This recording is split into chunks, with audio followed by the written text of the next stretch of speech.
Welcome back to our channel ஜெரிஸ் ஹோம்க்கு உங்களை வரவேற்கிறேன். இந்த சேனலில் வீடியோ பார்க்குறீங்கன்னா மறக்காமல் சப்ஸ்கிரைப் பண்ணிவிட்டு இந்த பெல் ஐக்கனே கிளிக் பண்ணுறேங்க. இதில் என்ன வீடியோ போட்டிருக்கேன்னா a day in my life அப்படின்னு ஒரு வீடியோ எடுக்கலான்னு இருக்கேன். காலையில் எழுந்ததுமே ஃபஸ்ட்டு வேலை நம்மளுக்கு சாப்பாடு, அதுதான் முக்கியம். அதனால் ஃபஸ்ட்டு பிரேக்ஃபாஸ்ட்டுக்காக தோசையை சுட்டு முடிச்சு நான் சாப்பிட்டுட்டு இருக்கும்போதே நம்ம பாப்பாவும் ஏஞ்சிட்டாங்க. அவங்க ஏஞ்ச உடனே ஒரு க்யூட்டான விஷயம் பண்ணாங்க. எவ்வளோ அழகாக இருக்குதுன்னு சொல்லிட்டு கமெண்ட்டை சொல்லுங்கள். ஏஞ்சதும் வீடியோ எடுத்துகிட்டு இருந்தேன். எங்கள் அம்மா கூடயும் விளையாடிட்டு இருந்தாங்க. அவங்க ஏஞ்சதுனால நான் வீடியோ எடுக்கும்போது அவங்க பார்த்துட்டாங்க. அதை அம்மாட்ட கம்ப்ளைண்ட் பண்ணுற மாதிரி பண்ணாங்க. பாருங்களேன் எவ்வளோ க்யூட்டாக இருக்குன்னு சொல்லிட்டு. இந்த மாதிரி நிறைய சின்ன சின்ன க்யூட்டான விஷயம்லாம் அழகாக பண்ணுவாங்க. அதில் நான் உங்களுக்கு போக ஒரு வீடியோ அப்டேட் பண்ணுறேன். பார்த்துட்டு பாப்பாக்காக லைக்கும் போடுங்க. அதுக்கப்புறம் பாப்பா எழுஞ்ச உடனே அவங்களுக்கு காலைல பிரேக்ஃபாஸ்ட் கொடுத்து அவங்கள ஃப்ரெஷ்அப் பண்ணிவிட்டு இன்றைக்கி அவங்களுக்கு ஹேர் கட் டே. அதனால் பாப்பாவுக்கு இன்றைக்கி ஹேர் கட் பண்ண போகிறோன்ற ஒரு பிளானோட கிளம்பியாச்சு. இங்கே போயிட்டு பாப்பாவுக்கு ஹேர் கட் பண்ண போனால் பாப்பா ரொம்ப அடம்பிடிட்டாங்க, ரொம்ப செட்டியம் பண்ணிட்டாங்க. அவங்களுக்கு 15 ரூபா நஷ்டம் வந்தது தான் மிச்சம். அந்த 15 ரூபா ஏன் நஷ்டமாச்சுன்னா, லாலிபாப் 3 கொடுத்தாரு அவர். ஒன்றுத்தையும் அவங்க கீழே போட்டு அழுது வேஸ்ட்டு பண்ணிட்டாங்க. ஆனால் ஹேர் கட் பண்ணது என்னவோ 100 ரூபா தான். ஹேர் கட் 100 ரூபாய்க்கு பண்ணதில் அந்த கடைக்கு ஒரு தேங்க்ஸ் சொல்லிவிட்டு நம்ம இந்த ஹேர் கட் எப்படி இருக்குன்றத லாஸ்ட்டில் பாருங்கள்.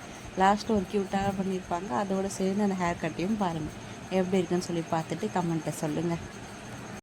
அதோட ஹேர் கட் பண்ணி முடிச்சுட்டு வீட்டுக்கும் வந்தாச்சு. வீட்டுக்கு வந்தோடனே பாப்பாவுக்கு ஃபஸ்ட்டு ஒரு வாழைப்பழம் வெட்டி கொடுத்துட்டு மதியம் லஞ்ச் என்னன்றது நான் ஷார்ட் வீடியோவில் அப்லோட் பண்ணியிருக்கேன், அதில் பாருங்கள். வீட்டுக்கு வந்தோடனே ஃபஸ்ட்டு ஒரு ஈவினிங் ஆகிடுச்சு. ஈவினிங் பாப்பாவுக்கு ஒரு பனானா கொடுத்துட்டு அதுக்கப்புறம் அம்மாவும் வேலையிலேருந்து வந்துட்டாங்க. அம்மா இன்றைக்கி நோன்பு திறக்கிறதுக்காண்டி அவங்க வேலையில் ஒரு ஹிந்து, அவங்க அம்மாவோட ஃப்ரெண்டு தான். அந்த அக்கா நோம்பாளிகளுக்காக மண், வடை, பேரிச்சம்பழம் இதெல்லாம் கொடுத்துருக்காங்க. அப்போ அவங்களுக்கு எவ்வளோ ஒரு நல்ல மனசு இருக்கும்ல.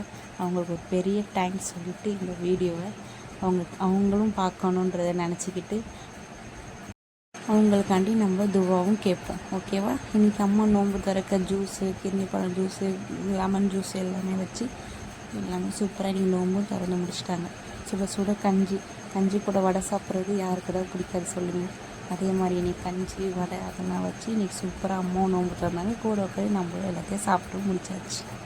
அதோட ஈவினிங் போய் வெளியே உட்காந்துட்டு இருந்தோமா, நம்ம ஐஸ் வண்டிக்கார் வந்தார். குல்ஃபி ஐஸ், பழைய மெமரிஸ் அதெல்லாம் ஸ்கூல் படிக்கும்போது உருவான மெமரிஸ். இப்போலாம் ஸ்கூல் படிக்கும்போதுலாம் நிறைய ஐஸ்லாம் வாங்கி சாப்பிட்ருக்கோம். அதோடு கொஞ்சம் கல்யாணம் அதுக்கப்புறம் அதெல்லாம் நிறைய கட்டாயிடு மாதிரி இருந்துச்சு. இப்போது பாப்பாவுக்கு அந்த ஐஸ் பார்த்த உடனே அவங்க அழுக ஆரம்பித்தாங்க. அவங்களுக்கும் அந்த ஐஸ் வாங்கி கொடுத்து பாப்பாவும் என்ஜாய் பண்ணி சாப்பிட்டுட்டு இருந்தாங்க. அந்த கிளிப்பு ஆட் பண்ணிட்டு எப்படி இருக்குன்னு சொல்லுங்கள். அதோட வீட்டுக்கு நைட் டின்னர் சாப்பிட்டு முடிச்சுட்டு அம்மா ஆக்சுவலாக ஒரு டைலர், அவங்க சூப்பராக ப்ளவுஸ்லாம் ஸ்டிச் பண்ணுவாங்க. அதெல்லாம் நான் உங்களுக்கு இல்லை ஒரு ப்ளவுஸோட பிக்கும் ஆட் பண்ணுறேன். பார்த்துட்டு எப்படி இருக்குன்னு இதையும் கமெண்ட்டில் சொல்லுங்கள். இதே மாதிரி நான் கொஞ்சம் லேட் ஆகட்டும், அம்மாவோட நம்பர் நான் உங்களுக்கு இதில் ஆட் பண்ணேன் ப்ளவுஸ் ஸ்டிச்சிங்க்கு. உங்களுக்கும் ஆர்டர் வேணால் பண்ணுங்கள். ஓகே, பாய்.